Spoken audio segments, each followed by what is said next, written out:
News Only 24. News Only 24. একেই বলে কপাল।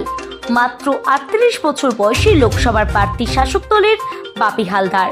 বাপি হালদার মথুরাপুর তপশিলি লোকসভা কেন্দ্রের চৌধুরী মোহন জাতুয়ার জায়গায় এবারের প্রার্থী হলেন। নাম ঘোষণা ব্রিগেড থেকে করলেন মুখ্যমন্ত্রী। রায়দিঘি বিধানসভার মথুরাপুর 1 নম্বর ব্লকের কৃষ্ণচন্দ্রপুর এলাকায় বাড়ি। প্রথমে কৃষ্ণচন্দ্রপুর গ্রাম পঞ্চায়েতের প্রধান, সেখান থেকে গত পঞ্চায়েত নির্বাচনে জেলা পরিষদের জয়লাভ।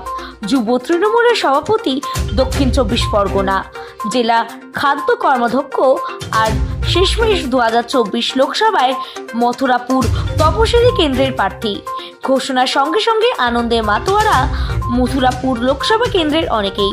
কলকাতা থেকে সরাসরি প্রায় 1300 কিলোমিটার গাড়ি নিয়ে সুন্দরবন উন্নয়ন মন্ত্রী বঙ্কিম হাজরার গড়ে রাত্রে পৌঁছে গিয়ে কপিলমুনি মন্দিরে পুজো দিলেন।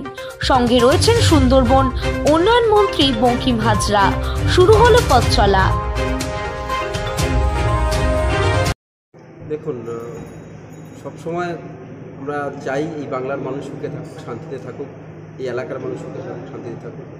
আমরা জানি যে সাংখ্য দর্শন করে আমাদের প্রিয় নেত্রী মমতা বন্দ্যোপাধ্যায় তিনি প্রতিবারই ইলেকশন লড়েন, এবং আমরা মনে করি যে আমাদের জেলার একেবারে প্রাণকেন্দ্র গঙ্গাসাগর। প্রত্যেকটি বছর প্রায় কয়েক লক্ষ মানুষের এখানে সমাগম হয়, এবং যেহেতু একেবারে আমাদের এলাকা, তাই তীর্থস্থান বলতে, তীর্থক্ষেত্র বলতে গঙ্গাসাগরকেই মনে করি আমাদের এলাকা। সুতরাং এখান থেকে প্রার্থনা করে এলাকার মানুষের কল্যাণ কামনা করে আজকে আমরা যাত্রা শুরু করলাম।